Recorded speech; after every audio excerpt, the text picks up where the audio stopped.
Today is May 26th. It's 7 p.m. Pacific time, and we just got the notice that we're on Facebook as well. Welcome, Facebook crowd. This is a continuation of our expert series in this era of COVID-19. There's a lot that's been going on. There's a lot that we have been learning as a scientific community, and it really has been a pleasure to serve as the CME chair to bring these sessions to you. We have a great committee. Today we're joined by one of our CME committee members, as well as one of our board members, Dr. Grody who will be helping moderate this session. And tonight's session actually was organized in collaboration with the AIM Fund, the Armenian International Medical Fund, as well as collaborators of the Armgenia project, which is something that we are going to talk about in our discussion section. We have two world-renowned professors and scientists that are going to discuss various aspects of the biology of COVID-19, as well as genetic predispositions. And we really can't wait to get to the scientific talk. Just a few announcements. We do have several upcoming webinars. We have one coming up in the next week where we will be joined by the president of the California Medical Association. With the CMA, the California Medical Association, is the biggest physician advocacy group in the state of California and does a lot of work up in Sacramento. And we're really proud to say that we will be joined by the CMA to discuss various aspects that are impacting the field of medicine and healthcare during this shutdown and during this pandemic era.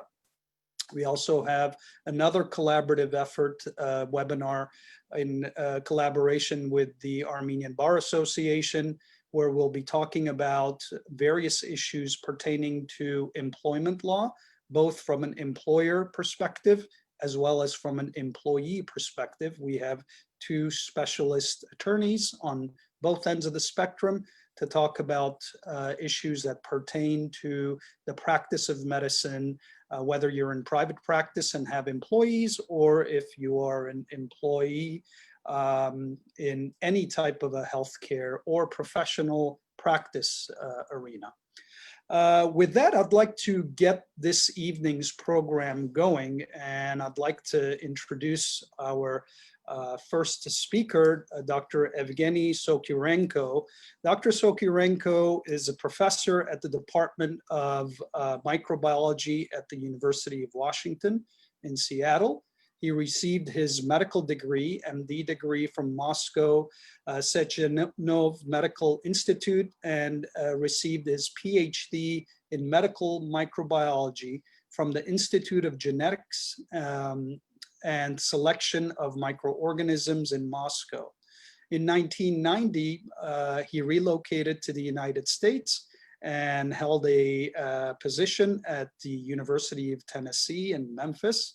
Dr. Sokurenko joined the faculty at the University of Washington in 1999, where he focused his research on molecular mechanisms of microbial attachment to human cells and microevolution of virulence, with a focus on multi-drug resistant gram-negative infections. His group is using monoclonal antibodies to understand the structure and function of receptor interactions and whole genome sequencing and bioinformatics to detect pathogenicity, adaptive mutational changes. Dr. Sokurenko has a nearly 2-decade experience in teaching first-year medical students and graduate courses on microbial evolution. He has over 130 peer-reviewed publications and gave approximately 70 invited presentations. Since the start of the COVID-19 pandemic, his lab has been focusing on the analysis of genetic diversification, cell attachment mechanisms, and gut carriage of SARS-CoV-2, And with that, I would like to invite Dr. Sokurenko to please join us. Please disengage, activate your video, and I welcome you to take over this platform. Thank you. Thank you very much. Thank you so much, Dr. Sapilin, for inviting me here, and thank you everyone who is joining us now in the broadcast. So let me move to the talk, and I understand there will be a long, hopefully, session of questions and answers afterwards. Okay, let's go to the share screen. And let's go here.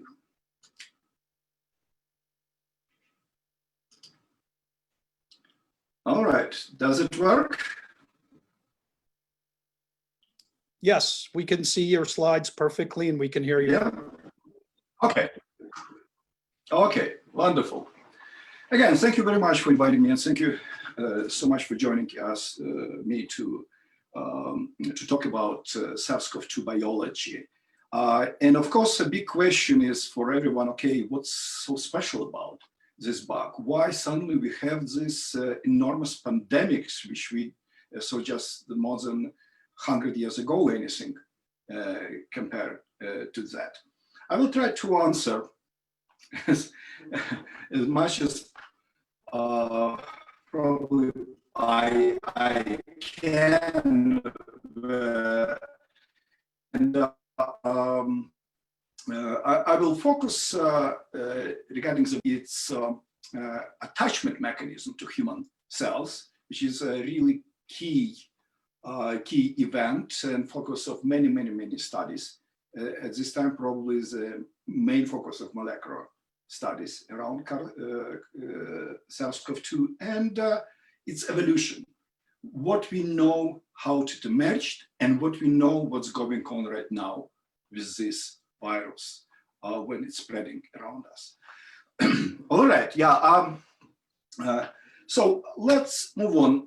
Some semantics, just to be sure everyone is on the same. Understand that severe acute respiratory syndrome coronavirus 2,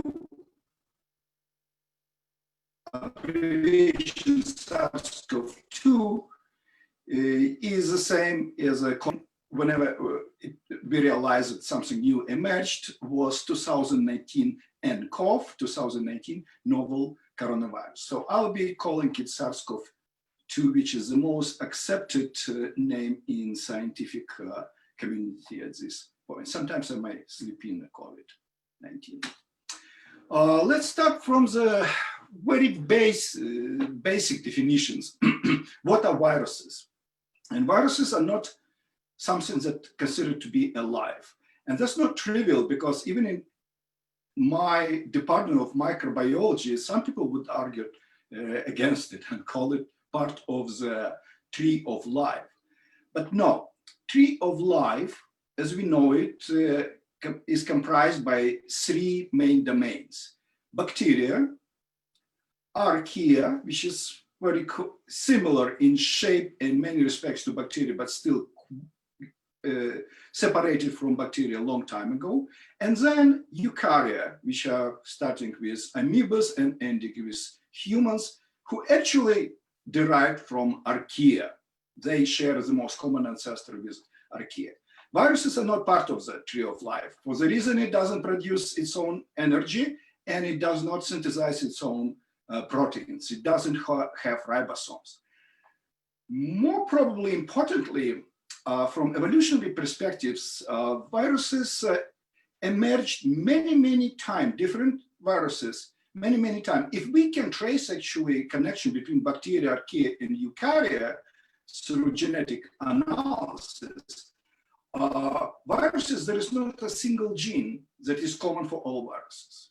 We cannot, it's emerged hundreds and hundreds of times. And bacteria, in bacteria emerged its own viruses, in archaea its own, in eukarya its own. In some things like this, parasitic elements that pop up again and again.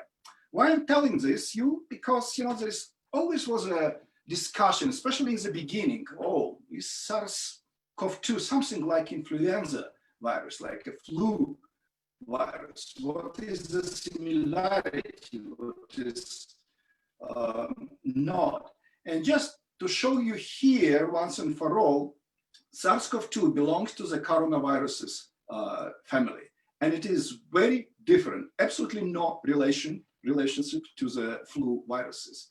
They emerged a billion of years ago separately, absolutely through separate routes. They look alike. They may cause some symptoms similar, but they are absolutely separate, unrelated viruses to know. So closing this chapter, SARS-CoV-2 and coronaviruses are extremely far away from the flu viruses. Okay, yeah, so viruses come in all different shapes and sizes could be very small, could be actually quite big, like half a bacteria, okay, they can look. But they basically separated in DNA viruses that carry as genetic material DNA and RNA viruses that carry as genetic material the intermediate molecule that is being used by the cells to produce proteins. So RNA viruses right away can start producing proteins when it's getting into the cell. So SARS-CoV-2 actually belongs to the RNA viruses family, and technically it's positive RNA viruses. I might mention later what it is. But that's a nice image that is probably the most common image used around the globe that was released by this nicely shaped mushroom-like structures on the top, the red ones. So, and they look like crowns. And that's where the name is coming from, the coronavirus, because they have this very distinct, very well seen structures. And I will be talking a lot today about these particular structures. Okay, so if you cut the virus through, you could see that inside there is an RNA, and there is a even more artistic way how the RNA nucleic acid is being packed inside. And again, you see lots of these crowns on the top. There is some other minor proteins and so on. I will tell you in a second about. Okay, here it comes. Again, the crowns itself are actually built by so-called spike protein of the virus. And it is a main protein on the surface of the virus. And as we'll be talking, it's the main protein that actually allows virus to recognize and attach to human cells. And not surprisingly, this is the main target for vaccine development, the spike protein of coronavirus. Yeah, another interesting point to make, the virus is actually covered with a membrane around itself. The same sort of lipid membrane that every cell of ours has, our bacteria has, every living organism will have this lipid membrane.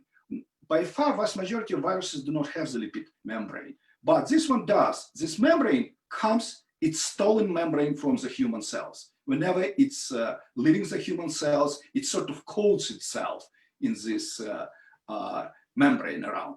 Still, and that's why it's called actually enveloped virus. Makes it quite stable. Enveloped viruses are very stable viruses outside humans.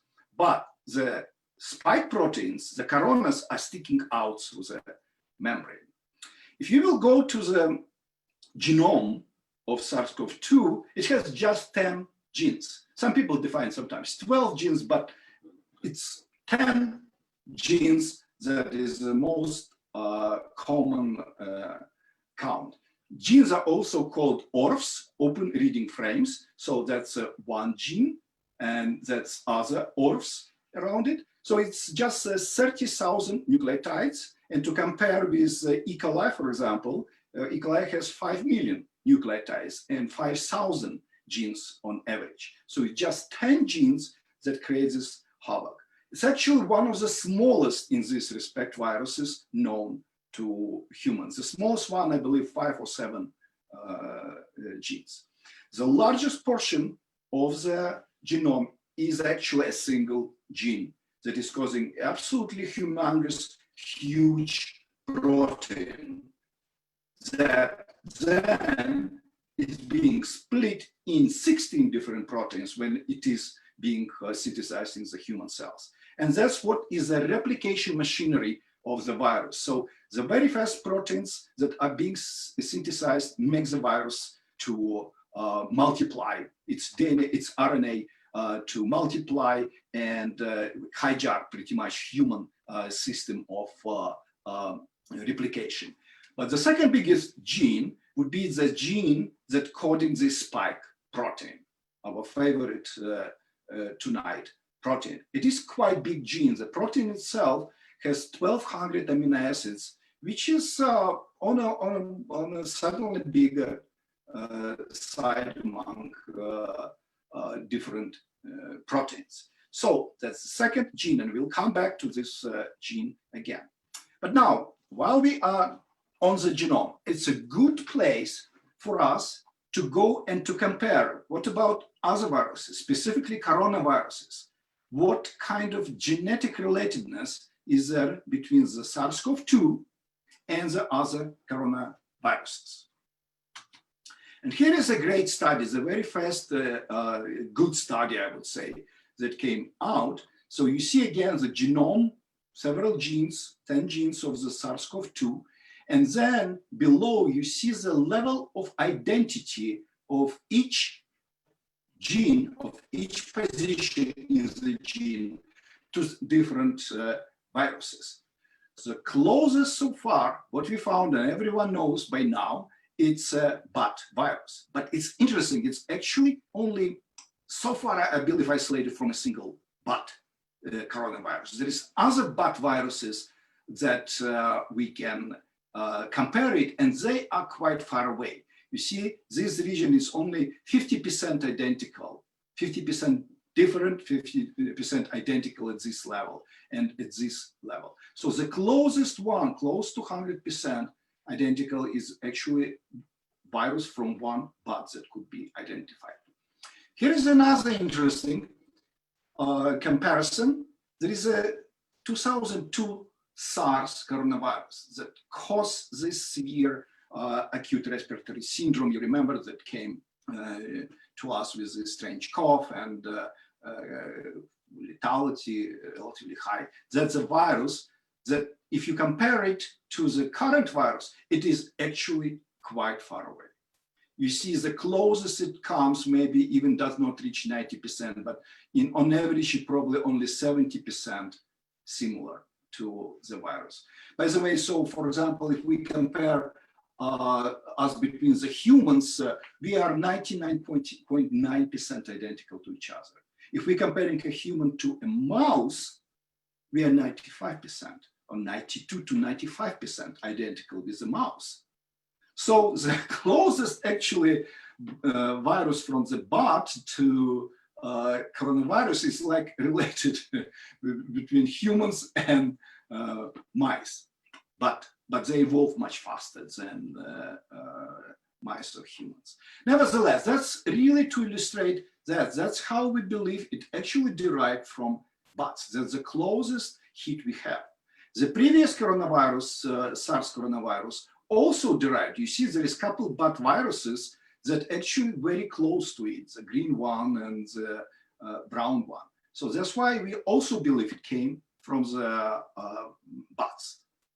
All right, so if we put all of this on this phylogenetic tree, where you see on the tree really how different viruses closely derived from each other and related, you see again that the SARS-CoV-2 is quite related, the closest related to one of the bat coronaviruses, but there is lots of other bat coronaviruses that are less related. Here is the SARS 2002 SARS coronavirus, and that's probably is not probably, but is among the human coronaviruses the most closely related to the current coronavirus, but it's still quite far away. It certainly did not derive from it. And one point, I'm coming back to the previous slide. The fact that the closest coronavirus is still on average, I would say 95% different from the our human SARS-2 coronavirus tells us that we don't have evidence that it is actually artificially derived virus, because there is really no identity between them in any region. It's only close similarity to it, but no complete identity. So it's not genetically manipulated one. It certainly is of a natural origin virus. So that's a big argument towards that it was not, we did not take a certain virus and manipulated it to make it different. Also here, I forgot to mention, look, the highest difference between all the different viruses and our virus is in the spike protein gene. So it's the most diverse gene that is different in this coronavirus. Coming back to this tree, here is interesting that 2012 MERS, Middle East Respiratory Syndrome coronavirus, that had quite high lethality, also is coronavirus, but it's actually very far in relation to the SARS-CoV-2. Much more far away than a common cold coronaviruses. All you know that cold is being called, common cold is also called by coronaviruses. And here are the closest common cold coronaviruses to the SARS-CoV-2. There is, I believe, currently four different common cold coronaviruses that are circulating. And here I depict two of them, the so-called CoV-OC43, that derived actually in around 1890. It jumped from cows to humans. So that's virus is of animal origin too. The other coronavirus common, it's a Hong Kong virus, so-called, it most likely came from mouse also. So that sort of illustrates you how coronaviruses are coming to humans. They're coming through animals, they're jumping from animals. Okay, coming back to the spike protein, let's concentrate on it. I told you, it's the main cell attachment protein, and the main target, that's why, of the vaccine development. Spike protein actually forms a triplet. It's these crowns that are on the top. It's actually a result of three spike proteins identical to each other, intertwining together and forming this nice mushroom or crown-shaped structure. It has three main components. It has the so-called N-terminal domain, the very first section, the beginning of the protein, N-terminal domain. Then there is this receptor binding domain we'll be talking about followed. And then there is so-called stem region, which anchors the virus into anchors the spike protein into the viral surface. So that's on the top view of this quite beautiful symmetric structure. Important point to remember for you, that's how virus attaching to the human cells through this receptor binding domain. But after it's attaching, it actually being cut off, this domain being cut off, the cleavage happens, proteolytic cleavage that actually activates the entire protein and allows it to, for a fusion, to initiate the fusion process with the cell, to enter the cell. That's actually some illustration, have nothing to do with this pharma mustard, but it's a nice picture. So whenever virus recognizing the receptor, it's called ACE2, I will talk very soon about it. Then after it, a protease also on the surface of human cells, it actually cuts it in half. And that stimulates virus to start fusing with the human cell. So the cleavage is very important here. It's binding and then cutting itself out and fusing. And that's why this particular drug is being illustrated here, that if we block ability of the proteases to cut the spike protein, we block the virus entry. So virus can attach to the cell, but will never enter it. And the infection will not happen. That's why there is a huge effort also on finding the protease inhibitors as a ways to fight the virus. Okay, as I mentioned, told you already, the spike protein binds a protein on the surface of the cell that's called ACE2 protein. And that's a receptor binding domain, this region of the protein that binds ACE2 protein. That's how it attaches. What is ACE2? Is angiotensin converting enzyme 2. Complex name. What it does, first of all, where is it located? And that's very important. Where is it located? That's where the virus loves to be. There is lots of it we find in the lungs, on the top of the lungs alveolar cells, basically on the exposed cells that are exposed to the air.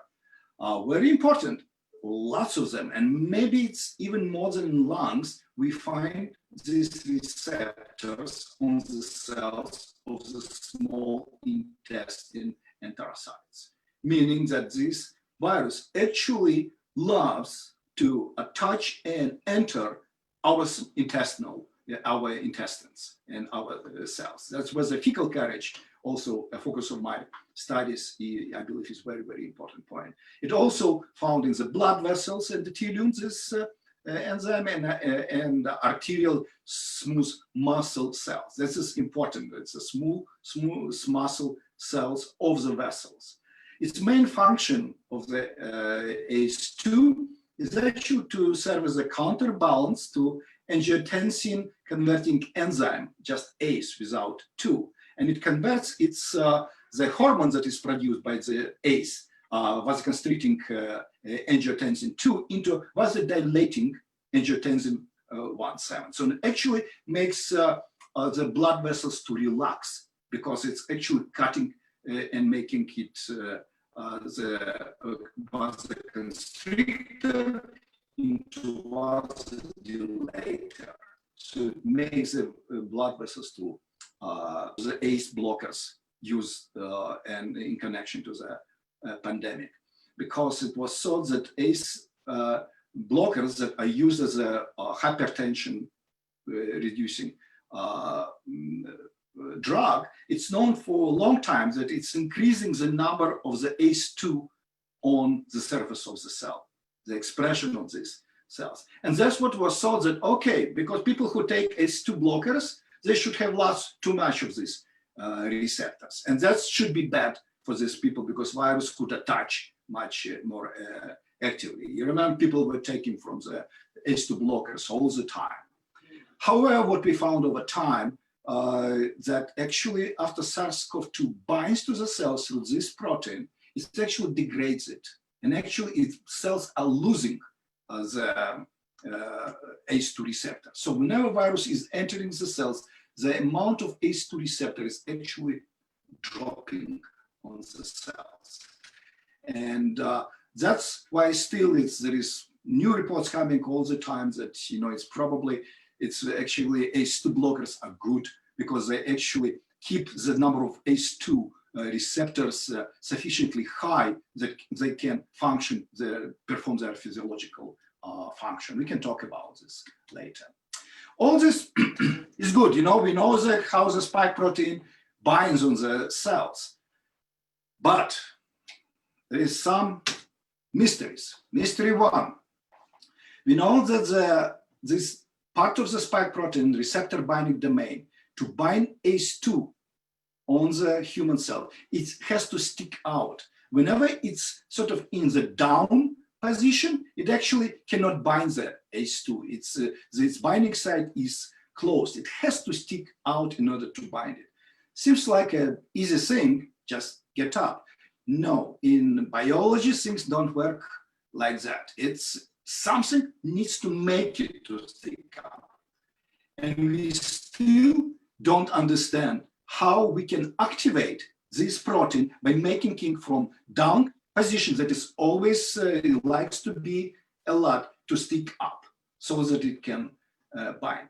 It is also not trivial question. It's because we want to design antibodies that could bind and block the spike virus, but it can block it only if it will stick up. If it's closed, sort of curled on itself, antibodies will not work. So, mystery number one, we don't know why it can get up. Mystery number two, SARS-CoV-2 virus is actually not the only virus that binds to those ACE2 receptors. The SARS virus 2002 and the MERS virus also binds to it, but they didn't cause such a pandemic. The epidemiology is, and clinical presentation is different. Moreover, the common cold virus, one of them, coronaviruses, also binds ACE2 and in a very similar way to the SARS viruses. So just its ability to bind to this receptor is not enough. Knowing this is not enough to explain why it is that causes horrible pandemic, why it is such a specific epidemiology and clinical features. But it's certainly very useful to know what is the mechanism for its binding. Another mystery, as I told you, mentioned already, there is another domain, so-called N-terminal domain, that is next to this sticking receptor binding domain. And we know for majority of coronaviruses that it binds different sugars on the proteins or lipids on the surface of human cells, so-called oligosaccharides. For SARS-CoV-2, we did not find any activity in binding to sugars yet. And that is probably in this regard about the spike protein is one of the main differences so far what we see with other coronaviruses. We just don't know. Certainly, there is some kind of binding partner exists for this domain, but we do not find it. Why it is important? Look at this, sorry. Okay, this way, yeah. Look at this. This domain, this protein, NTD, yeah, N-terminal, it's sort of cocking. It's able probably to cock the spike protein to make the receptor binding domain up. So it's maybe the first event that required for actual entry of the virus attachment. So that could be the trigger. We don't know yet how this trigger works. Okay, another problem is we were talking about sugars on the proteins and so on. The spike protein itself is covered with lots and lots of sugars. I don't remember exactly my recollection. Each spike protein has like 24 different oligosaccharide sugars molecules attached to each one. It's really coated with sugar. The problem is that it's coated with human-like sugars because it all derived from human cells. And if it's human, overall sugars are not very immunogenic. But if it's a human sugars, of course, human immune system will not recognize it as foreign, or will be very, very slowly recognizing it. So that's a problem.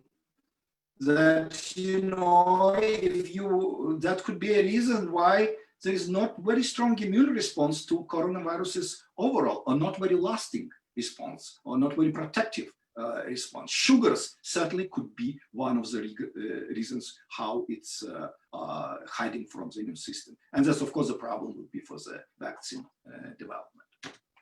Finally, spike proteins changes. The spike protein of the SARS-CoV-2 as the entire virus is evolving during the pandemic.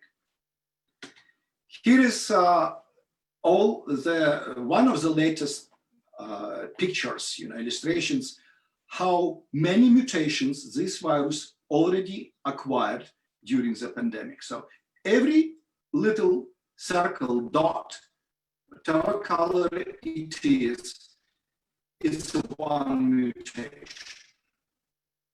Okay, and wherever we found this mutation, they probably sequenced the area across the world. Everyone is sequencing them, and wherever the first mutation was identified, we place it in the color here.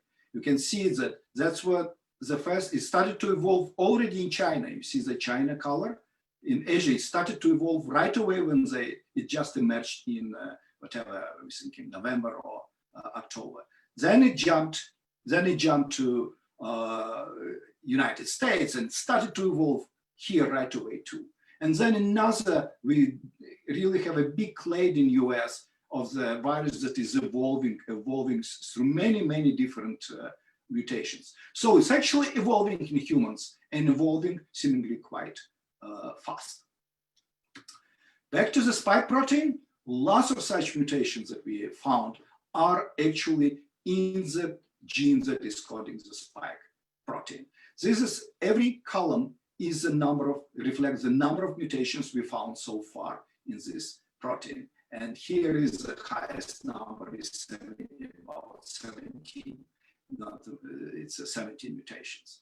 So, and then if you will look into these different parts of the protein, it's very interesting that this very high level of the mutations in the beginning of the protein is mostly likely to affect it somehow, how it's moving through the membrane. It's so-called signal peptide region of the protein. Lots of mutations we see where the cleavage, the proteolyc cutting is happening after activation, for the activation of the protein. And then there is some regions we believe acting like a spring for the fusion, that the protein changes its shape and allows it to happen. All this information, means that there is lots of hotspot positions in the protein for the mutations. Presence of these hotspots is a very clear indication that it affects virus fitness. It helps virus to adapt. So virus is adapting to humans. Certainly, these mutations occurred as a part of adaptation of the virus to humans in this short time. So what we don't know what it takes to adapt, what exactly is changing. There is lots of, we see some change in the replication rates, but how this translates, how the fitness translates into transmission rate, virulence, immunogenicity, maybe it's escaping immune system, we really don't know. All we know that the virus is actively changing during the pandemic. Yeah, so big question that I posed in my first slide. Why so nasty? And I promise you to give the answer, and the answer, well, we don't know yet. We really don't know yet what makes it so different from the viruses, its relatives. But we do know some very basic important mechanisms, basic biology, like binding to ACE2 protein, for example, that is absolutely critical for it. So we're learning at a very fast pace about it. And we're also starting to understand what could be different in biology of this virus from others. Like you remember, there's another sugar binding domain that doesn't bind any sugar yet. So we know where to look. Yeah, so studies. So we don't know, but we don't know yet. And yeah, we hope to know much more and relatively fast. There is the number of publications that appear on the virus biology is just enormous. I would say maybe 10 publications a day is appearing from around the world. Okay, that would be all for my part. And in a sense, the questions will be coming later. Thank you very much, guys, for listening. Here I am. Thank you so much, Dr. Sokurenko. Really, that was a very comprehensive assessment of what's been going on in terms of the virology and the biology. And already I've been receiving some very positive feedback on the well-needed review that we all needed to hear about RNA, DNA quoted, enveloped, and so on, this was spot on. I really appreciate it. We're going to have a Q&A at the end of the session. So please, if anybody has questions and answers, you can post them in the chat section or the Q&A section of the Zoom platform. If you are on Facebook Live, you can post your questions on Facebook and we will get to them as well. We will now introduce our second speaker. Our second speaker is Dr. Wayne Grody, who is a professor in the Department of Pathology and Lab Medicine, Pediatrics and Human Genetics, and the Institute of Society and Genetics at the UCLA School of Medicine. He is the director of the Molecular Diagnostic Lab and the Clinical Genomics Center within the UCLA Medical Center, one of the first such facilities in the country to offer DNA-based tests for the diagnosis of a variety of genetic, infectious, and neoplastic diseases, as well as bone marrow engraftment, patient specimen identification, paternity testing by DNA fingerprinting, and clinical genomic DNA sequencing for undiagnosed disorders. He's also an attending physician in the Department of Pediatrics, specializing in the care of patients with or at risk for genetic disorders, with a special interest in familial Mediterranean fever, among others. And he's also the director of the UCLA Intercampus Medical Genetics Training Program. In addition, he is heavily involved in basic molecular genetics research involving regulation of gene expression of arginase and related enzymes in hereditary arginase deficiency and various cancers, population molecular genetic screening, and construction of artificial human mutation samples.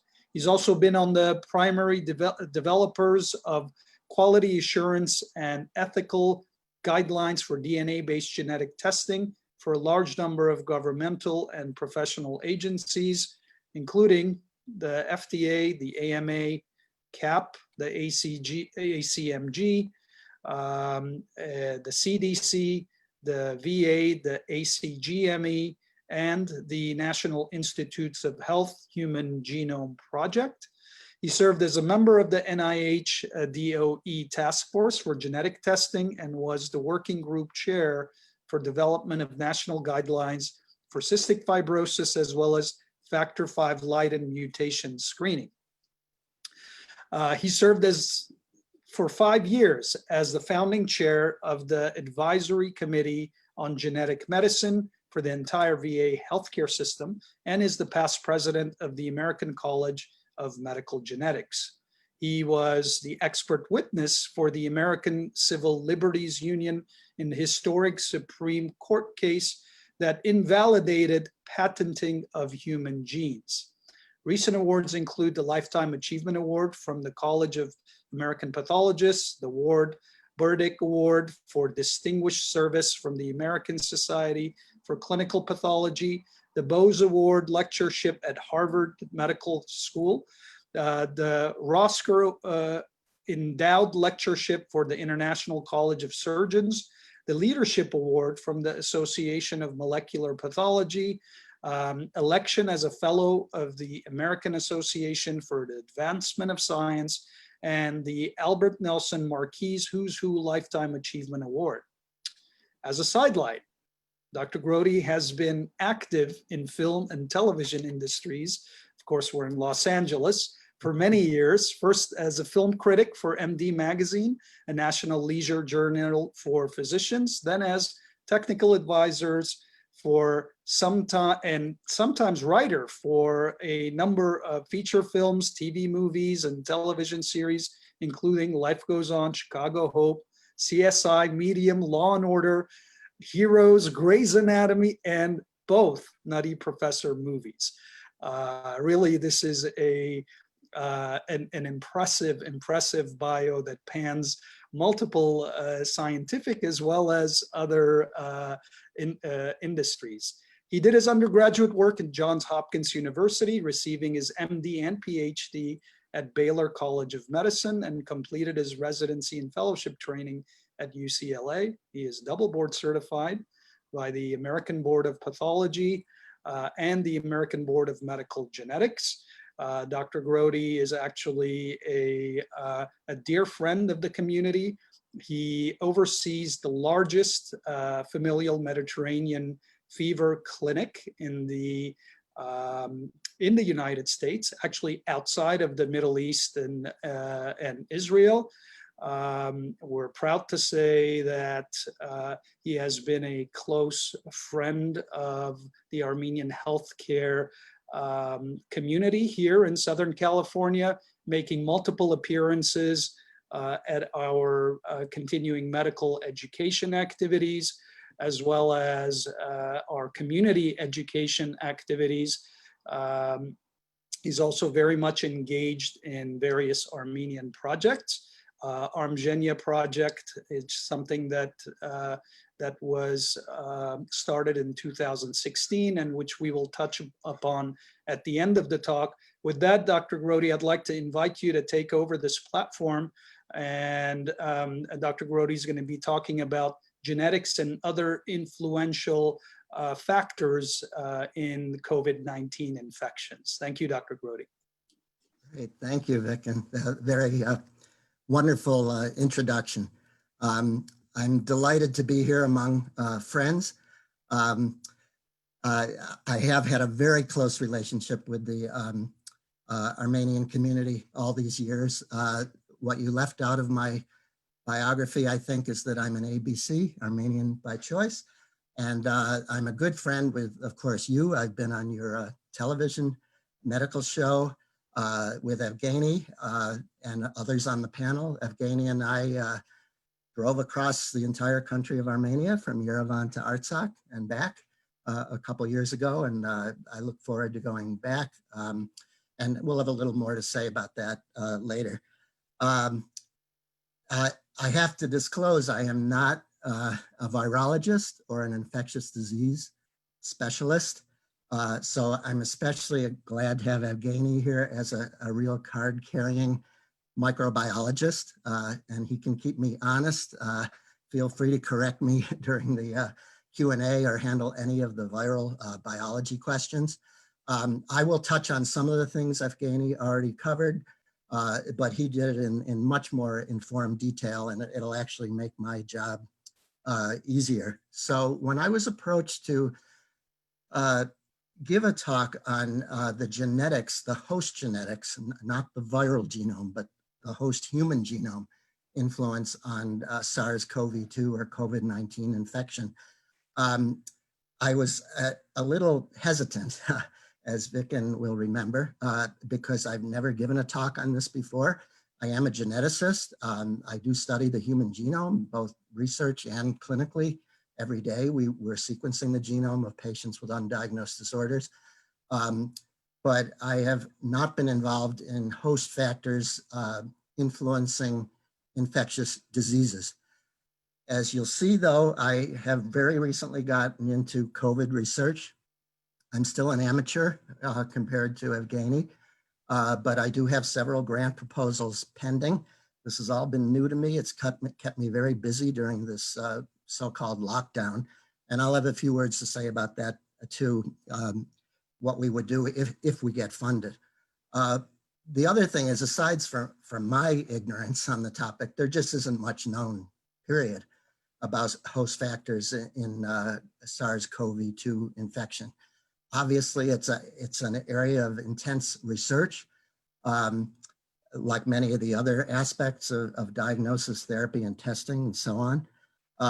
But I would say probably of all the areas we're working on, this may well be the least known, because it's very complicated. The human genome is complicated, and that kind of work would probably take too long to be of value therapeutically. We need to rush and get just better drugs against the viral proteins that Evgeni talked about, as well as hopefully a vaccine, if that will work. So I decided to go a little bit beyond just host genetics. That's why I said, and other host factors. Some of these are genetic or not. we're all familiar with the fact that comorbid conditions give a worse prognosis. You're much more likely to end up in the ICU or die with COVID if you have any one of several fairly common comorbidities. Some of those do have a genetic component. They're not necessarily thought of as genetic diseases per se, but I thought I could expand it to that. And because otherwise there wouldn't be that much to fill up the time, frankly. It would be a lot of speculation. Other very general aspects, like what sex or gender the person is and what race, those are kind of genetic too. And so I broadened it to include those. And I think you know that there are some effects of that. Men seem to get worse, more severe cases than women. You know, in general, African Americans seem to have higher mortality than others. Some of that may just be healthcare inequities of access, but I don't think it can all be explained that way. So I'll be touching on each of these as we go forward. The very first one, what can we learn from past pandemics? And I've just grabbed some pretty scary photos off of the internet, some from centuries ago, some within my lifetime at least. So at the upper left is an engraving from the Black Plague, bubonic plague in the Middle Ages, which, you know, over the years, I think killed a third of the entire population of Europe. But it didn't kill the other 2/3. And they didn't have penicillin or tetracycline or anything, you know, we could easily kill the Yersinia now. So there's no question many more than 1/3 of people got exposed. But for some reason, which could be environmental and or genetic, they were able to survive. I was a little kid during the latter part of the polio epidemic, right before the Salk vaccine came about.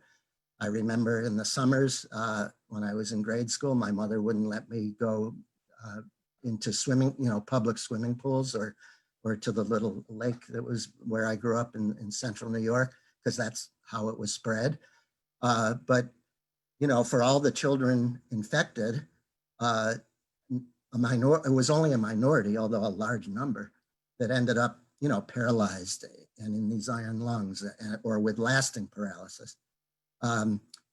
Lower left, the AIDS epidemic. When I got to UCLA to begin my post-grad training here in 1982, I ended up seeing the second patient with what was called at the time GRID, gay-related immune deficiency. We didn't call it AIDS at that time. All we knew was that it seemed to be homosexuals who were getting this immune deficiency. We had no idea it was infectious. No precautions were taken in seeing the patient. I have to say, with all due sympathy and empathy for what the world is going through with COVID-19, it would have to get a lot worse, in my view, to equal the horrors of AIDS in the 1980s.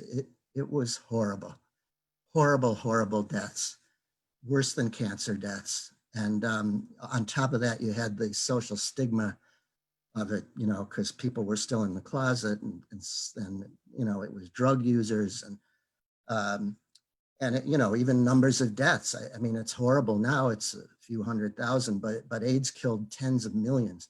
So of course, we're all hoping that COVID will be controlled long before that. AIDS at least was not airborne. So that's the scary thing about COVID. And then at the lower right is a disease that's always been with humanity since humans evolved in Africa, and it's still with us and kills, I think, more than any other infectious disease. I don't know, TB might be up there too, but I would start to focus on that one, because when we talk about host genomic factors influencing how you respond to an infectious microorganism, in this case, it's a parasite. Malaria probably has the most clear-cut connection to a genetic factor, and you know, all of us learned this in medical school. So, you know, sickle cell anemia, where you have a single nucleotide change in the beta globin gene, which is called the HBB gene. If you're homozygous for that, it's a terrible disease, and you know, it would the children would die very young in Africa, which is where this started. But the carriers, it's a recessive disease, the carriers who have just one mutant copy of the gene, and they far outnumber the homozygotes by the mathematical laws of Mendelian genetics, they are actually at a survival advantage because their red blood cells are relatively resistant to infection by the Plasmodium organism. So that's an extremely clear-cut example of a genetic factor, a single nucleotide change, really visibly affecting host response to a very common and severe infectious disease. I don't think there are any others like that. As you know, that's why sickle cell disease is so common in Africa. Its carrier rate is 10%. It's lower in the US because African Americans are admixed with Caucasian, but it's probably 12, 15, 1 in 12 or 15. I'm going to mention a little later a disease that's dear to all of us that Evgeni mentioned, familial Mediterranean fever. That has a carrier rate of 1 in 5 in Armenians, the highest of any recessive disease that I'm aware of. And so does that have a selective advantage? I don't think so. But as shown on this slide, there's some evidence I'll mention. HIV, there is a host factor. Well, there's many host factors. Not everyone who gets HIV even gets the AIDS syndrome. And of those who do, they don't all get, Kaposi sarcoma. Of course, now nobody does because fortunately, it's been turned into a treatable chronic disease. But one notable host factor was this gene CCR5. It's a cytokine receptor. And there's a fairly common deletion of 32 nucleotides in the general population. It's just called the del32 variant. And if you carry that, your macrophages are relatively resistant to infection by HIV by the sexual route. You can still get it by blood transfusion. There's also, although this disease is gone now, fortunately, there was some evidence that it also was involved in some resistance to smallpox. Again, not everyone, even in Jenner's time, died of smallpox. There were clearly some host resistance factors. Here we have the MEFV gene for familial Mediterranean fever. I've always assumed that the 1 in 5 carrier rate is what we call in genetics a founder effect. There's no selective advantage to it. It's just that the Armenian population, just like the Ashkenazi Jewish population and a number of others, French Canadians, were started long ago by a small group of families and have stayed relatively inbred throughout the thousands of years. And so the founder families, their mutations spread throughout the population and just sort of stayed there and didn't get diluted. Dan Kastner, who's a very well-known rheumatologist at NIH, and I consider him the guru of autoinflammatory disorders, of which FMF is one. He reported a couple years ago a study in mice where they introduced the 1 or 2 of the known Middle Eastern MEFV mutations, and the carrier mice seemed to be more resistant to getting infected with Yersinia pestis, which is the bacteria for bubonic plague. I don't know. So the theory would be it was selected for at that time. I don't even know if the plague came to Armenia. There are people in the call who can correct me on the history. I don't know. I wasn't that convinced, but that would be another example. Mad cow disease, Jakob Creutzfeldt disease, very scary, horrible degenerative neurologic diseases, 100% fatal. If they can be due to a mutation in the prion gene called PRNP, but there are other sequence variants in the gene that can make you resistant. And this was mainly relevant during the mad cow epidemic. So there were people who ate the infected meat, but they had this variant, so they never got the mad cow disease. HLA, we heard Dr. Jordan talk about that 3 weeks ago. These are an important part of the immune system and the cell surface, so they're involved in response and infectivity of probably every microorganism. And I think this coronavirus is probably no different. And the same would go for other immune system genes, the interferon genes, the interleukin genes, and so on. So those are just some lessons to know. Here's a little bit of phylogeny. Again, I'm not the expert. Evgeni already talked about this, but you know, the two other coronaviruses that have caused disease in humans other than the common cold, which he mentioned, those have been around for quite a while, you know, were SARS and MERS. And so the researchers have tried to learn as much as we can from those. And of course, you know, everyone compares this to the flu because some of the symptoms are similar. It is definitely not the flu. Any clinicians on the front line can testify to that. And you can see, you know, the R naught, you know, is fairly high for this, certainly higher than flu. I suspect some of that may have to do with its affinity for the ACE2 receptor that Evgeni talked about and that I'll be talking about as well. So I don't know, you know, what you can learn from this. These numbers are going to change. The problem with all emerging viral infections, you don't know what the denominator is. You know, even Ebola, or Lassa fever, you know, where you assume it's 100% fatal. It's not. There's probably many villagers walking around with it who were able to fight it off for some reason. So unless you have widespread screening, as we've all heard about in the news, that's the only way we'll get a true view of what the infectivity and mortality rate is here. So these are some of the similarities between the new one, the CoV-2, and the old one, SARS. As Evgeni mentioned, there is a higher affinity for the ACE2, which is its main entry receptor. And as he mentioned, well, there's 79% sequence homology between the current one and that one, which I guess is less than between us and mice, as he pointed out. I was struck, which is why I put it in my own slide, that the new coronavirus has the most homology to the bat coronavirus. And we do think it came from bats, so that would fit. Again, I'm not a virologist, but I've suspected that maybe that's why it's just so nasty, to use Evgeni's term. It really is a bat virus, and it really should have stayed in bats, but it jumped, probably in those wet markets, you know, in China, and somehow it adapted to humans. But I think to our immune system, it's a very alien virus, you know, so we don't have immune system, you know, there are other coronaviruses, and I'm going to talk about that later, but in general, our immune systems have not seen this one in this form. So it's almost the worry, you know, if we bring rock samples back from Mars, you know, they would need to be quarantined, because if there was some microorganism there, presumably it would be something no human immune system has ever seen. So it could be completely deadly. This one is, you know, it's not that bad, but it comes from a quite different species from us. And as Evgeni also mentioned, the highest divergence is in the spike protein, which is very important for infectivity and ultimate therapies. There are some large current genomic efforts going on. The ones I'm aware of are in the UK, Genomics England.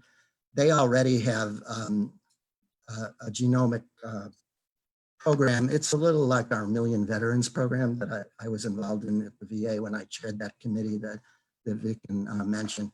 They want to sequence 100,000 people in the UK and follow their medical records very closely. Well, now they're turning to COVID, obviously, and I'll mention a little about that. The Broad Institute, which is a big powerhouse genomic sequencing place in Boston, cooperating with both Harvard and MIT. Worldwide, there's this COVID-19 host genetics initiative that basically says anyone sequencing genomes. Now, these are the genomes. I don't think it's the viral genome. That has other databases. But the human genome related to infection and response, they want you to pool this so everyone will have access to the data. And although it pains me to include this because I don't like direct-to-consumer genetic testing companies, 23andMe has offered to help They actually have sequenced more people than anyone else, many tens of millions who've chosen to send their saliva in. And those people do provide medical questionnaire answers if they want to. So it would be a way to track the virus with some host genetic factors, you know, if they were willing to share it. I'm not so sure how that would work. What are the potential host genetic influences? I've already mentioned some of these. Age, we well know, and it's been one of the mysteries. How come babies and young children generally do better? Now, there's some new work on that now that's not so nice, I'll talk about. But in general, the severity and death rate of the disease goes up linearly with age. And I'll talk a little about why that might be. I already mentioned the mortality rate's higher in African Americans. It's higher in males. The comorbid conditions, I'll be listing those. HLA we heard about. These two receptors have variants in them that are just polymorphisms. Those are being actively looked at. I'll present something on that. There's clearly going to be many variants in our genomic sequences for genes in both the innate and adaptive immune system genes, but it's incredibly complex, and that we're not going to have that figured out anytime soon. Similarly, the variants in the inflammasome genes, of which the MEFV is just one of probably 100 or 200 genes. These are the approaches people use. Some are just epidemiologic. You know, you mark down the person's race, their age, their comorbid conditions. Did they end up on the ventilator or not? You know, did they get reinfected? And then we have the genetic genomic approaches, whole exome sequencing, which my lab does clinically on patients with undiagnosed diseases, not on COVID patients at this point. So that's sequencing of all the coding regions of all the genes. Whole genome is the entire 6.6 billion nucleotides. Genotyping is just targeted testing for single nucleotide polymorphisms in whatever gene or genes you might be interested in, like interleukin or interferon or whatever. Genome-wide association studies, those are ongoing now. I'll give you an example in the next slide. And as I mentioned, the goal is to share all of this. So for those of us in human genetics, GWAS has had a weird history. In the 90s, it was the big deal, you know, trendy approach. Probably billions of dollars of NIH grants were spent on it for gene discovery with very little to show for it, unfortunately.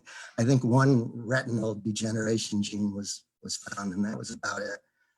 But it is being applied now to COVID. It has the advantage that it's fast. It's faster than a lot of other gene discovering methods. All you do is you take a large cohort of people with a disease, in this case it would be COVID-19, and a large group of healthy people, and you do some genotyping. You can look for 500,000 or 2 million SNPs across the genome. And if there's any variant that's even a couple % more common in this group than the healthy group, you've got what's called an association. That's the trouble. All it is a loose association. It's hardly ever the causative gene, but people are now using that. And the group in England, that Genomics England that I told you, they are now using it, and their goal is to sequence the genomes of all the English or UK patients, COVID patients who end up in the ICU. I don't know how they're going to do this, to tell you the truth. There's a lot else going on with patients in the ICU, and I don't even know if a researcher can get in there to get a blood sample, but you know, that's their goal. And they're hoping to find some nucleotide change in some gene that might give a hint, why are these the patients that had such a severe case. I should have added at the beginning of my talk, in addition to little being known about this topic, like everything else COVID-19 related, and Evgeni referred to this, it's changing literally by the hour. All of us in our emails and listservs, we're inundated every day with so many publications. I mean, it's been very impressive just how quickly both the clinical medical establishment got geared up for the frontline, treatment, but also the research establishment, including people like me who had never worked on viruses before, but there's now an inclination to get into it. And the journals, you've probably noticed, they're doing really rapid reviews, probably too rapid. Some of the stuff I've seen in the New England Journal on COVID never would have gotten published, if it was on any other topic. But they're all afraid of, missing a big scoop, and they want to get the information out there, which is good. So it's literally changing by the day. And for all I know, half of what I'm telling you now may be totally out of date tomorrow. As recently as this afternoon, I got a notice on one of my listservs. In this case, it was an organization called Association for Molecular Pathology. They showed a preprint of an association that was found. And it's actually something I kind of wish had not been found. They found that people with the ApoE4 genotype, which most of you know, that predicts Alzheimer's disease, not real well, but there is a higher risk than the people with the E2 or E3 alleles.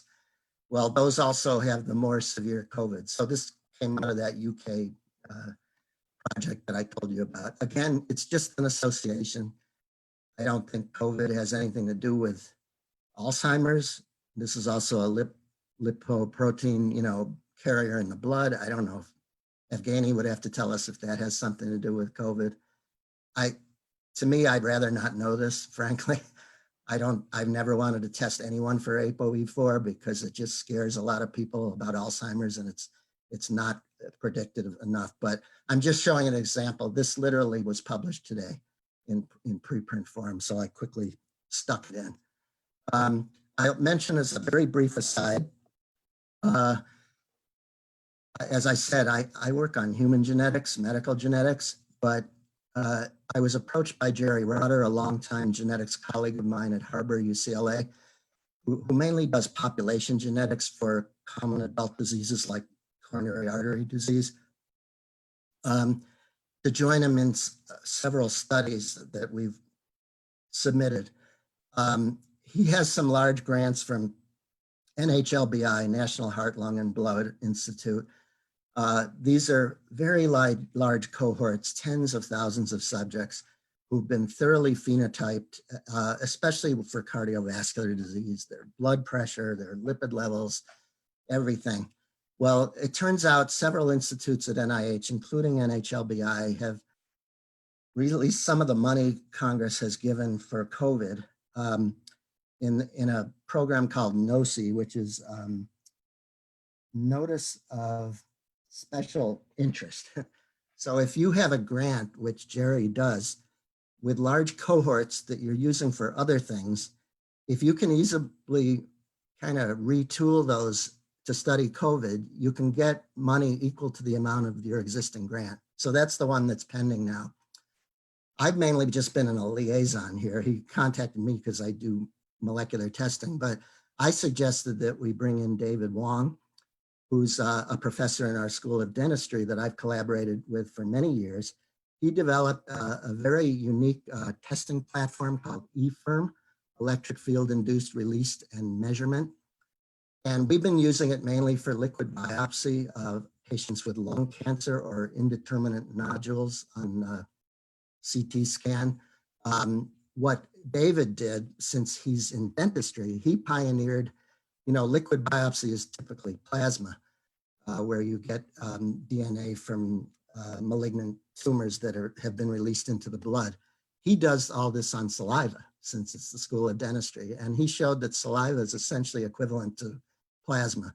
It has all the same proteins, nucleic acids, and antibodies. So I suggested we use this. This is just the method I don't have to go through. The advantages are it's completely non-invasive. If we get funded, we're gonna be testing tens of thousands of people, maybe as many as 100,000, and they're gonna be tested every 2 weeks to see how the epidemic evolves. The platform is agnostic to what the target analyte is. So it can be the coronavirus RNA, it's capsid proteins, it's host antibodies, which can even be subclassed into the different types. It's got very high sensitivity and specificity. It's high throughput, which we will need, very inexpensive. It requires no extraction of the RNA. You just take the saliva and put it in the machine. No PCR amplification, quick turnaround. And I think most important, we're going to have a van that just is going to drop off these little test kits, which I'll show you in a second, on the porch of these people's houses and then pick them up later. There will be no direct contact between the subjects or the researchers. So, you know, and this will protect both groups. We don't want to be exposed to them and they don't want to be exposed to us. It's an FDA cleared by a separate company. Saliva collection device, can easily be done at home, very user friendly. The whole household can do it, children, grandparents, and so on. So I just wanted to let you know that's pending. That's the extent of my real involvement in anything related to virology. And if it doesn't get funded, it'll be my last involvement. These are the comorbid conditions you've all heard about. For some reason, hypertension is the main one. It's the main predictor of people doing badly and ending up in the ICU. And there's some controversy in the literature. I can't tease it out whether the hypertension's controlled or not. It also seems to be if it's controlled, you have a higher risk of ending up in the ICU. Controlled meaning you're under treatment. And this may be related to the ACE2 receptor, which we will talk about. Any cardiovascular disease, diabetes, which is a genetic disease, especially type 2. Type 1 might be autoimmune. There seems to be a pretty good correlation. That may be second only to hypertension. And it does seem to be the type 2. I only found like one case report of a child with type 1 who got COVID, but you know, I think that was just a coincidence. Obesity is another big one. There was one of many studies I saw, one out of France showed if you look at the ICU population with COVID now, the prevalence of obesity is something like 46%. Whereas if you take the ICU population historically of like a year ago when there was no COVID, it was half that, like 25%. So obesity is not good. COPD, which can be caused by smoking, is bad. And also it looks like vaping is not good. So as if there weren't already enough reasons not to vape, you can tell your teenagers don't. This is another good reason. Cancer, it's just, you know, it does many things to the body. I don't know how much of this is the cancer itself versus if you're on some chemo that suppresses your immune system. And then the other fairly big one is chronic kidney disease, people on dialysis, that kind of thing. So the ACE2, Evgeni discussed much of this. I don't have to review it. It is expressed in many tissues, as he mentioned. It's one of the two co-receptors for the virus, and he already mentioned this. The temperus does something to sort of prime the protein, whereas it binds originally to the ACE2. And Evgeni knows a lot more about that than I do. It's upregulated by ACE inhibitors, which are very common drugs, as we all know. And this was of personal interest to me because I'm on one of these drugs and I have been for many years. And it works great, controlling my blood pressure. I don't want to have to go off it. So lisinopril is, you know, one of several ACE inhibitors. Then there are ACE blockers like losartan and a few others.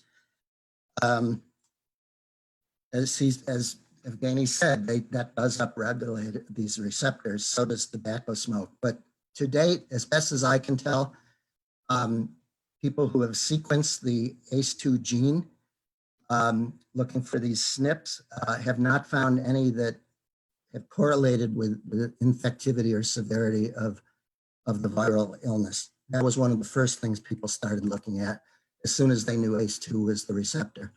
And this just says that. Now there are guidelines from the cardiologists saying, you know, until further data are available, it's recommended that these ACE blockers and inhibitor medications be continued in patients who need them, especially those at high risk, so you don't take them off it.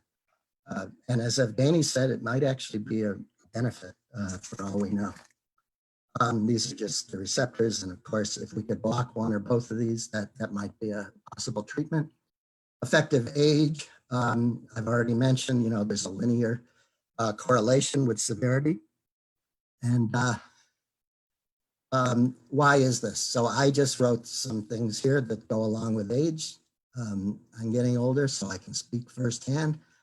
Older people have more comorbid conditions than children and young adults. They tend to be on more medications. That your immune response kind of diminishes over the years without any real immune deficiency. It just is not as robust anymore. Your overall muscle strength and resilience gradually goes down, as well as your lung capacity. And this is just a chart I pulled out that even non-smokers, this is, the FEV1, starting like in your 30s, your lung capacity just goes gradually down, and even not so gradually. Of course, it's much worse if you're a smoker. But, this virus is attacking the alveoli, and you're hoping the ones that get put on a ventilator, you hope there's enough surviving alveoli that aren't totally damaged to get you through it. But, the older you are, you have less of that capacity to begin with. And then the big mystery, why are children relatively spared? I think this also happened in SARS and MERS, but the numbers weren't so huge. This is just a chart from JAMA this month. The nasopharynx epithelium is one of the many tissues that has the ACE2 receptor, and this increases with age. So one explanation might be children's nasopharynx doesn't have that many of these receptors for the virus to hook on. So it's going to be a little less communicable or whatever. That's just speculation. Children are more resilient. I don't know if that's true. I don't think newborns are more resilient, but maybe toddler, maybe 5 and 6 year olds. They do tend to have fewer comorbid conditions. This was my personal theory, but I'm not an immunologist, was maybe the children's, because their overall immune system is less mature, they're less likely to produce the so-called cytokine storm that is often the terminal event in adults in the ICU. But again, I'm not an immunologist, and I don't know if that makes any sense or not. This last one, I have to give credit to a pediatric immunologist I work with at UCLA, Manish Butte. He gave pediatric grand rounds 2 weeks ago, and he had an interesting theory that I'd like to hear Evgeni's thoughts on this, because it involves the older coronaviruses that just cause the common cold. So I've often thought that the people who get CoV-2 but are asymptomatic or mild, they must have some antibodies, that kind of cross-react, maybe because of these common cold things. Well, Manish went one step beyond that. He said, if you're a young child, you're in preschool, you're getting exposed to these all the time. And so are the young adult parents in the household. So the young adults end up relatively resistant. Whereas older people like me, whose kids are out of the house, I either was never exposed to these, or it was so long ago that my immunity has gone down. So I'd be interested in anyone's theory about that. I'm just presenting what he said. Just finish up here. What about sex? Men do seem to have worse prognosis here. I don't know why. Males tend to have, as they get older, more comorbid problems. Anyhow, some people have said that females having 2 X chromosomes, even though one is inactivated to form the Barr body, there are genes that escape X inactivation. And if some are for the immune system, the female would have a double dose of them compared to the male. Of course, this is all just speculation. This is sex bias of some other diseases, including viral. And you can see that there are many others, both bacterial, viral, et cetera, that are male. predilection, or male more commonly have worse diseases. Only a few are, female. This candida, I would guess, is probably because of the high incidence of vaginal candidiasis. So there are certainly precedents here. What the mechanism is, we don't really know. And then race, I don't like to get too much into this, but this is just one study of the percentage of the hospitalized COVID patients out of the total hospitalized. Of course, it's mostly Caucasian, but African-American was 33%, whereas their percentage of the general population is only like 10%. So they are far overrepresented. And similarly, the males are somewhat overrepresented. What about COVID and pregnancy? And I apologize, Vicken may have spoken about this in an earlier session. He's the obstetrician. So Vicken, you can correct me if I say anything wrong. There isn't a huge amount known of this yet. ACE2 receptors are in the placenta and amniotic membranes and in the fetal lung. Most people are worried, is this going to be like Zika, where there were horrible teratogenic effects, in that case, microcephaly. So far, there is no evidence for that, and unless Vicken has seen some papers I haven't seen. But keep in mind, it's still early. The people who are pregnant now, the epidemic's only been going around since January, so they haven't been pregnant that long and they haven't delivered. I guess they're at the point where we'd see some malformations by ultrasound, but you don't know, is it worse if they're exposed in the third trimester, that kind of thing. So I think we just need to wait and see. The papers I've read, so no evidence of vertical transmission to the baby or fetus, either by the placenta at delivery or in lactation. The viral RNA is not detected in vaginal fluid or breast milk. There doesn't seem to be a risk of spontaneous miscarriage, although there may be some preterm births going up. Again, I'll defer to Vicken on that. There is some evidence of transmission of antibodies. I don't know about IgM, that may be too big to pass across the placenta, but IgG, and maybe that's why babies have some resistance, because they got it from their mothers. This is the one paper I saw about the virus in semen. It does seem to be there. Whether that means COVID-19 can be spread sexually, I have no idea. And then lastly, just a word about familial Mediterranean fever. I don't call it the Armenian disease. It's just some people do. I see patients from all different ethnicities, including Chinese, Japanese, you name it. They're not even from the Middle East. But of course, it's most common in the Armenians. And like most of you who have, especially children you're treating for FMF, I've had lots of parents call me and say, are they more at risk for COVID? Is the colchicine going to make them more at risk? Generally, I've reassured them. Colchicine does not suppress the immune system, the way steroids do or anything like that. I tell them an FMF child otherwise healthy has no greater risk of getting COVID-19 than any other healthy child of the same age. In fact, there's 1 or 2 studies now actually trying colchicine out. I assume it's to fight the cytokine storm. They're throwing everything but the kitchen sink at this disease. I don't know if colchicine will work, but it certainly isn't doing any harm. So I reassured them, but then one parent asked me last week, this is just, colchicine, obviously. What about this complication? So we've said babies and children have generally done quite well during this pandemic, but lately there's been, although it's rare, some very worrisome complications where they essentially get a form of Kawasaki disease, which is a polyarteritis with rash and conjunctivitis. But the worst thing is you get inflammation and eventually aneurysm of the coronary arteries. So it can be a very dangerous disease.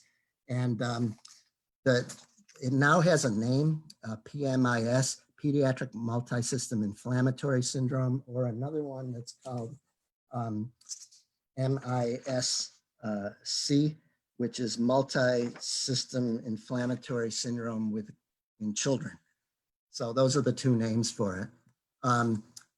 Again, I don't think an FMF patient would be at any more risk of this. Certainly if they're on colchicine, they might be at somewhat less risk.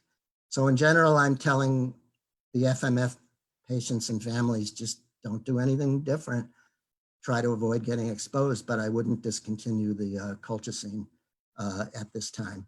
And then last, as Vicken mentioned, we do have the ongoing Armenian Genome Project, Armenia, which has many disease and migration and historical related aspects to it.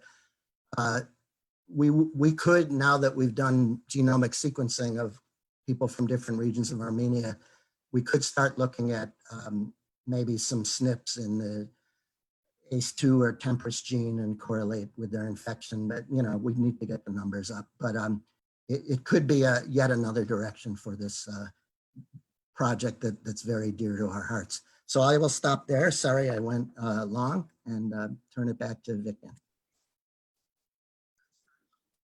Yeah, thank you, Dr. Grody. That was truly very informative lecture. And Dr. Sokurenko, I would like to invite you to come back on the panel. And we have Dr. Garni Barkhudarian, who is going to join us and moderate the Q&A session. Dr. Barkhudarian is a neurosurgeon at John Wayne Cancer Institute and Pacific Neuroscience Institute, I believe. Did I say that correctly, Garni? Yes, you did. And he's part of our continuing medical education committee and has actually crossed paths with Dr. Grody on a research project from his UCLA days. And, truly in academia and science, sometimes, it really is a small world. Dr. Barkhudarian, please take over. But as you are gonna ask the first question, let me just say that, yeah, in terms of what you said, Dr. Grody, in regards to pregnancy and COVID-19, indeed, it is very early. And indeed, the big concern is what would happen if a pregnant woman who is around the time of conception or in the first trimester, where organogenesis is taking place or organs are being formed, and if they were infected during those days, what would happen? To date, we know that it doesn't appear that the virus crosses the placenta, and there doesn't seem to be any evidence that suggests vertical transmission. And one report showed that they found IgM antibodies in several newborns. However, that may have been as a result of abnormal placentation, and likely the source of the IgM antibodies were maternal. That was detected in a newborn, albeit a few hours after birth, which, as we know, it takes a few days from the time of exposure to make IgM antibodies. So likely it was from maternal exposure. And of interest, all those newborns that tested positive for the IgM antibody tested negative for the viral PCR. So they did not have viral fragments in their samples, however, tested positive for the antibody. Garni, please go ahead and take over. Thank you, Dr. Sepilian. And I want to thank Dr. Grody and Dr. Sokurenko for your very educational and informative lectures. I certainly have learned a lot. I have to state that when I was in undergrad at UCLA, I was a genetics major. So this is very near and dear to my heart. And I do actually tumor genetic research and epigenomics research. So this is really, really fascinating for me, even as just a surgeon and not very much a scientist. So I did want to ask something that Dr. Grody, you had mentioned briefly, and this kind of is more of a general question for both before we delve into the details of this virus. You mentioned information exchange, and you mentioned how rapidly we are learning on the clinical side, where it was very rapid information exchange with regards to how to identify patients, how to quarantine, as a surgeon, how did we approach patients and which patients deserve surgery, the precautions that caregivers gave. And I was wondering, and you touched upon this a bit, Dr. Grody, on the scientific side, how has the information exchange been going on? And has there been some sort of efforts to validate some of that? And how did the governing bodies like the WHO and the CDC help us determine, which ones are really factual and maybe others are like the hydroxychloroquine story been a little bit blown out of proportion. So just a question to start things off.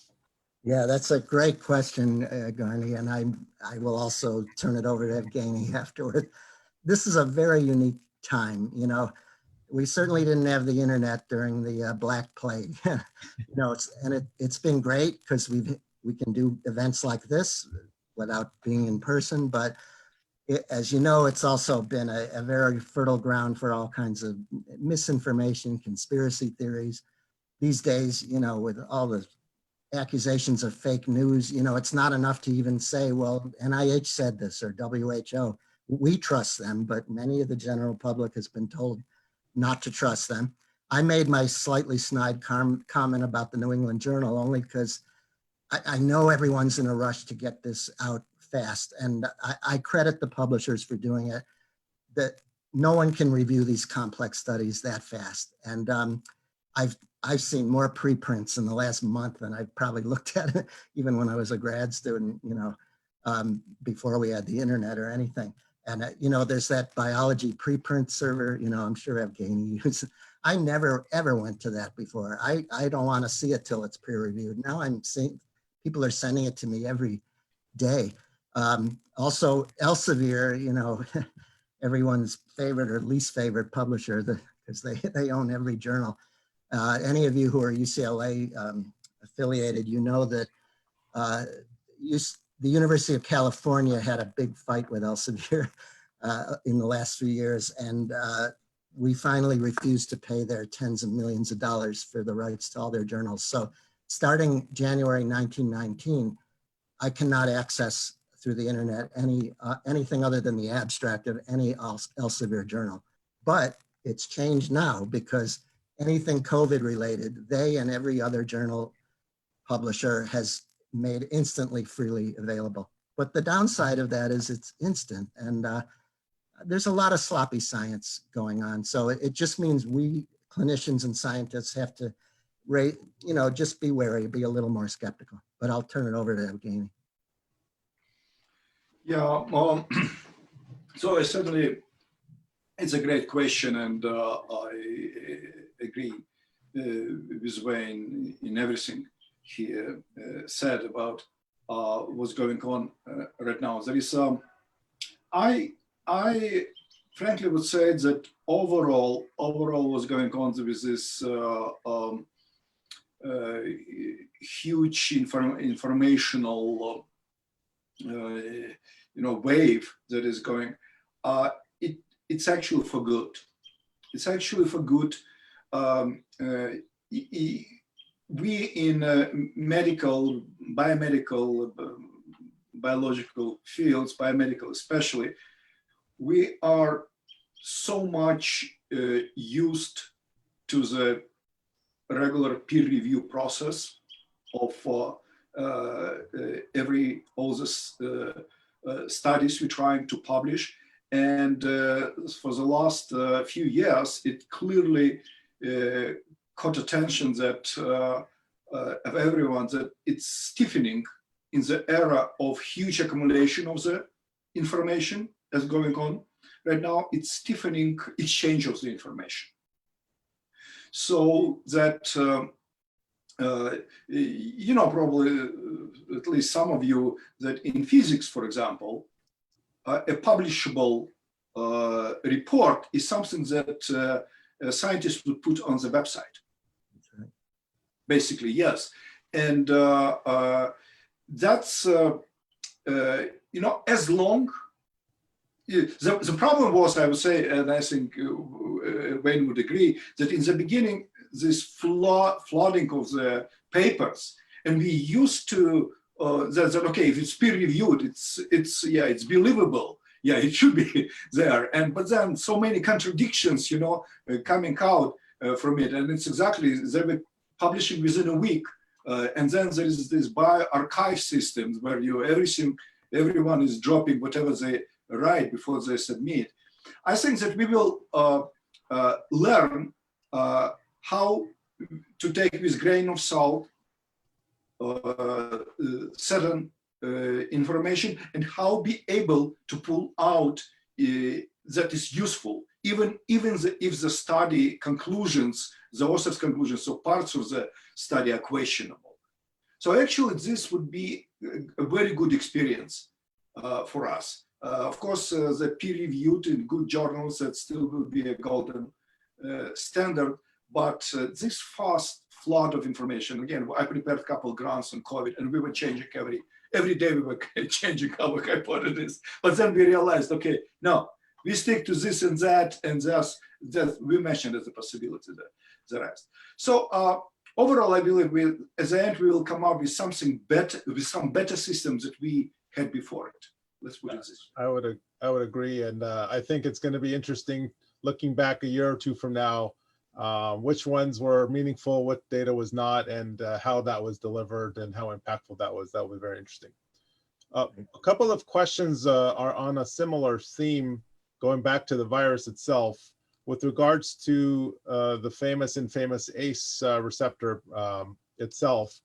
And a couple of thoughts. So first of all, there are some data suggesting that, of course, the ACE inhibitors or ARBs are increasing expression of the ACE receptor, but the virus tends to downregulate the receptor. And it's hard to say, is that beneficial for the host or is it beneficial for the virus? Is that a method of immune surveillance evasion? Where does that regulation of the ACE receptor lie in the grand scheme of things with regards to the body's response, and also how we can take advantage of that with drug design and immune therapy? Yes, so the reduction of the ACE2 receptors are thought to happen by the viruses, thought to happen by two mechanisms. Is on one hand that just the fact of virus binding and proteolytic activation of the system. You cut off the spike protein that bound to the ACE2 receptor, but it's still bound to it, right? So the virus is going into the cell, but the ACE2 is already inactive because it's blocked by it. On another hand, as everyone it's known in virology well, that whatever virus enters fast a cell, it will do anything this particular virion organism will do anything to prevent other viruses to enter. Right. It's a competition, right? It's my cell, it's my turf. I don't want anyone else around there. Yeah, so that's from evolutionary perspectives and pathogenesis, it's explainable what's happening. The thing is that, again, because it's happening, the ACE2 goes down. In those people where the ACE2 level was regular or maybe low, they suffering from that a lot, of the reducing of the ACE2 activity on their cells. So those who had a higher level of ACE2 due to ACE blockers or smoking, they actually have a side benefit for it. Virus may be binding better, however, the physiological level there stays higher. So there is not as such pathological effect to it. Though the cell is probably doomed after virus entered anyhow, for some time it's still functioning, the enzyme is still active on the system. So that could be this interplay. So it's again, and there's so many publications coming around claiming this and that, but we'll figure it. Yeah. Can I ask Evgeni, is there any other way the coronavirus can get in the cell other than through that receptor? Well, there is this, what is it, CD 147 or 43, I spaced out right now. Yeah, so that was shown to be what could be called a co-receptor required. But it's very interesting, it was not shown what binds to it yet. It's probably spike protein, but whether it's a receptor binding domain as that binds to ACE2, or the other one, my favorite actually, the N-terminal one that binds sugars, because this CD 147 is one of the most glycosylated proteins in on the cell surface of humans. Yeah, so that's just a follow-up question from one of our physicians on the line. So Dr. Sokurenko, you mentioned that ACE2 receptors are present on lung, but small intestine, blood vessels, smooth vessels, et cetera. We know that atypical pneumonia is one of the disease manifestation routes. How often does the virus infect via small intestine and the GI tract? And does that mean the viral transmission route is not only respiratory, but also fecal, oral, and parenteral? And how important is it to detect SARS-CoV-2, not just in respiratory tract sample, but other samples while assessing our patients? That's a really good question. Coronaviruses overall, as probably most of other viruses, are actually enteric viruses. They actually love, that's their original niche. That's how they sustain for long. Like in bats, it's primarily gut. In the bovine viruses or others, it's primarily gut too. It's a spillover of the virus to the respiratory tract that's causing the main problem. And this spillover can be a directly one, that it's a transmission, like influenza. Influenza is actually enteric virus. It's in humans. In humans, we're actually getting it as a respiratory virus, but it's also working as enteric virus without too much problem for us. Sometimes mild diarrheas and so all the other effects, but it's when it's getting to the lungs, especially lower respiratory tract. Mm-hmm. That's when is truly the problem.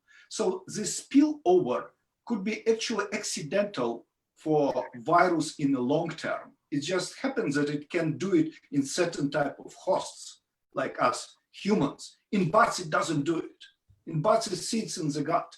So, and that's a great question about the transmission. People arguing a lot. CDC absolutely hates this notion that fecal transmission, they need to put a fecal transmission now on the top of the aerosol, which certainly happens. Aerosol is probably the primary one for the fast transmission.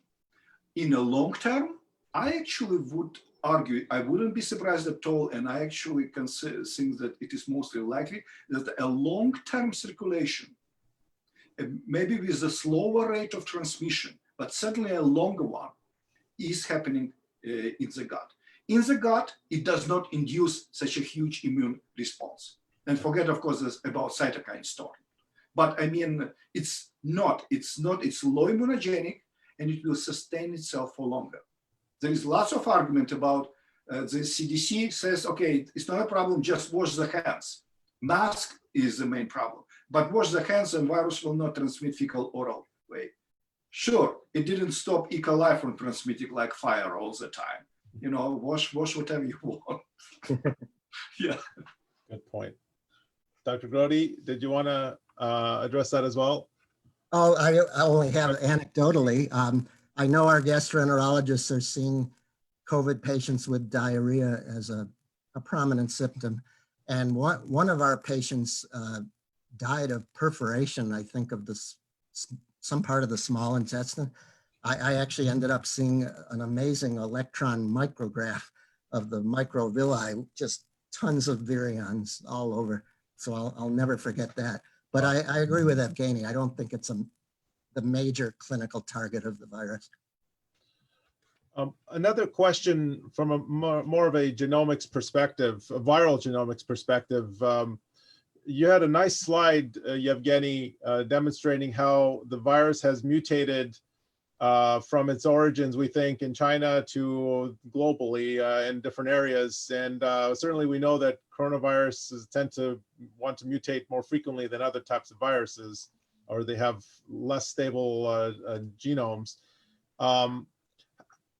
From that perspective, how many strains of SARS-CoV-2 do you think there are out there, and how do you feel they differ in terms of potency and virulence? And there's even talk about the East Coast United States strain may be somewhat different than the West Coast, and people have tracked out the sources of those two and how they behave. They clearly have different effects, at least in the New York, New Jersey area. So I just was curious to see how these different strains are from a genomics perspective. Yeah, so actually it was noted very early, and it was noted that probably in December, even in December, virus split into two major lineages in China with genetic lineages, when I say lineages. And that one lineage seemed to be transmitted more easier and causing more severe infections. It wasn't really proven, but certainly some kind of associations people try to assess.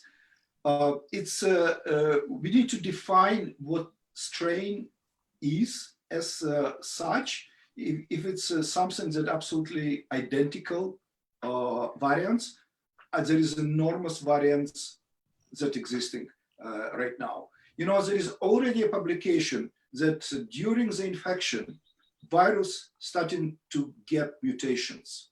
That one that is in lungs would be different than in the intestine. A good German study that showed caught a mutation in it. It mutates, it's quite fastly mutating. The excellent question it is actually, because it's all about fitness.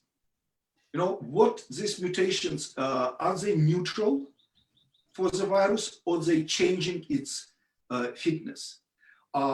Overall, what I'm looking right now, I know vast majority of the mutations that we see are actually targeting amino acids. They are not silent. And they're happening in the same position again and again. So this is a very good indication that it does affect fitness of the virus. As I mentioned in the slide, whether it's transmission affected or virulence, it's not known. But I will tell you quickly what is a sort of a classical understanding of the transmission versus virulence. High virulence causing your host to exist shorter time, right? The host either dies, the host is immobilized, right? Lays in the bed, no one see him, or the host is getting a huge immune response and getting of the virus. Okay, the high virulence is a short term. So virus actually has a shorter time to get transmit if it has a higher virulence. If you have lots of susceptible population around you, that's not a problem, right? It's short time and it goes, you know, and you catching it, spreading it, and it goes like fire. It's actually known for some nosocomial outbreaks that when the outbreak is happening, the actual virulence is gaining. If the transmission rate becomes slower because the number, like what we do, the quarantine, yes, the fewer people contact each other. Actually, virus starting to evolve. It's the selection starting to select viruses that has a longer period of incubation in the people, and that means a more chronic, less symptomatic, if not asymptomatic completely. That's the interplay that we might see which strains would be where dominant. Is where the kind of quarantine measures are, what kind of, how this affect. Virus will react very, very fast on this. So I wouldn't be surprised at all that something would be different on East Coast than somewhere here, yeah. That's great. Is there any evidence that this virus has a higher mutation rate than other coronaviruses or other RNA viruses? I know it's not as high as HIV. Yeah, I never saw that that's what it is. And the reason is that I think virus is using the same the checking, the fixing the mismatches during replication. I think they're using the RNA positive. They never go to DNA. RNA positive viruses never see DNA. It's producing another strand of RNA, the negative strand of RNA, and from this one, the positive one starting to synthesize. It's very interesting, yeah. So I never saw publications that it has a higher rate than other coronaviruses. One thing I didn't have time or didn't mention, you remember I told you about a cold virus, one of the common cold viruses that came from cows.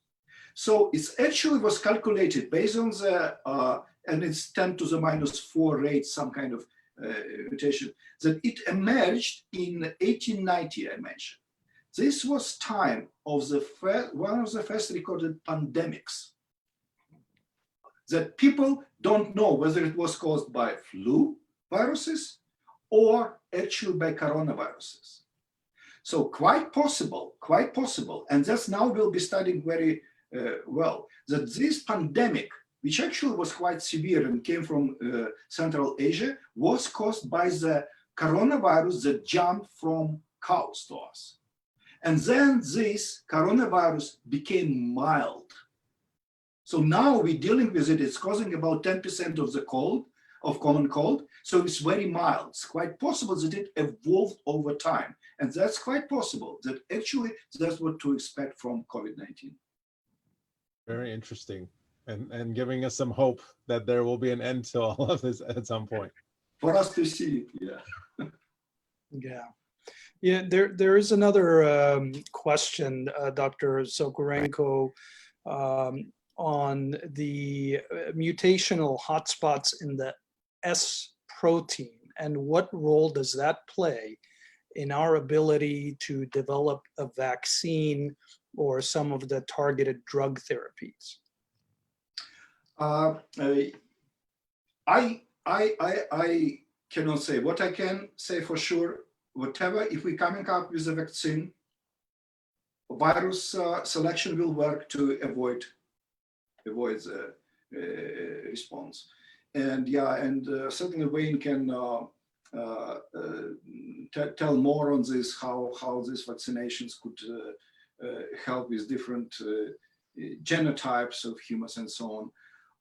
It does affect, that's why what they're trying to develop, a vaccine against functional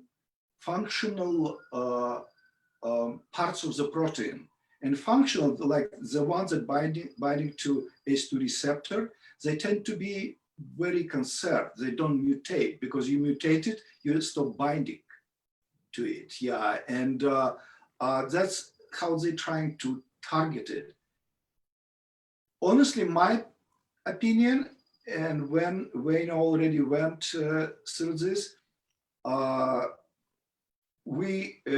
don't expect vaccine to be one solid like polio vaccine to come out from this, or even like influenza vaccines that we can predict genotype and do it. It's like kids, and I agree with what Wayne said and his colleague said, that probably one of the best explanation why kids don't have it, because kids continuously exposed to the virus. They continuously maintain some kind of response. If we're coming up with a vaccine, it looks like we might need continuously. Yeah. Absolutely. Yeah. The answer, yeah, we don't know. We don't know which way it will turn to avoid the vaccine, but it does affect it. And again, I'm not an expert virologist, but I too am very pessimistic about a vaccine. One of the scariest things I've learned in this whole thing was Evgeni's slide showing that the whole virus is coated with sugars, which are not immunogenic at all. And I know HIV is a completely different type of virus, but I think that they've been working for 35 years to get an HIV vaccine, and we still don't have it. So not every virus will end up with a successful vaccine. Yeah. If I remember correctly from the original SARS, or the SARS-CoV virus from 2002, there had been some attempts to create a vaccine. And it seems like by 2008 or so, the side effects of the vaccine were actually worse than the disease itself. And I'm worried that we're going to see the same type of an effect with attempts at a vaccine for COVID-2. Yeah, it's actually a very, very good point, because there is a couple epitopes in the spike protein that antibody, when it binds to it, is actually promoting the fusion. And that's what is it. Antibody-dependent evasion, something like this. It's called a phenomenon for this. But at least we know now that, yeah, that this exists, and we think we know why it is. Yeah. So on the topic of mutations and viruses mutating, there is a question on is it getting stronger or weaker? Yeah, it's a great question, and I actually I already touched in my answer. I would say it's getting weaker because again, it's supposed to cause a more prolonged infection in order to maintain itself circulating. Yeah, but this could be very deceptive, because the moment that we believe that it's gone, yeah, and yeah, it's actually, so I have plenty of playground, to do, and I think that people like Wayne, they will be following it way more closely. What exactly is happening? What type of if there is any different clinical outcomes? What is it associated with the genotype, virus genotype, or human genotype? It takes two, host and pathogen, for infection to happen. Wayne is knowing so much about the host, but he also realizing, well, you cannot do any association studies in infectious diseases without doing association studies with the pathogen genome. Yeah. Yeah, it's an interplay, very complex ecological interplay, Darwinian, between the virus and the host. And I mean, you touched on it a little. Are there precedents for a really deadly virus evolving to get more mild so that it can stick around more? I mean, smallpox was always nasty. It never changed until the vaccine. Yeah, that's true. And smallpox had a quite different, actually, ecology on it. It was like a plug, it was sitting in some asymptomatic patients and waiting, and then spreading like fire. The best example what we have so far is actually experimental, when there was infestation by rabbits in Australia. Like in the beginning of the century, they introduced a rabbit missile virus there to get rid of the rabbits, and it worked fantastically well in the beginning, but over time it lost like several times its ability to, and it's now circulating as an asymptomatic virus in rabbits there. Wow. Yeah. Yeah, and clinically, some of the points you touched upon make sense, as we see that a high proportion of the mortalities, unfortunately, from COVID-19 has been in close enclosed LA County today. More than 50% of the mortalities in LA County were from patients who were in nursing homes or in assisted care facilities. So, which goes on to say that, they were in close contact, and perhaps some of the variabilities also that we're seeing from coast to coast, from California to New York, may be due to, the proximity where people get to each other. New York also, of note, having a high proportion of their mortality, again, from individuals who were in assisted living quarters.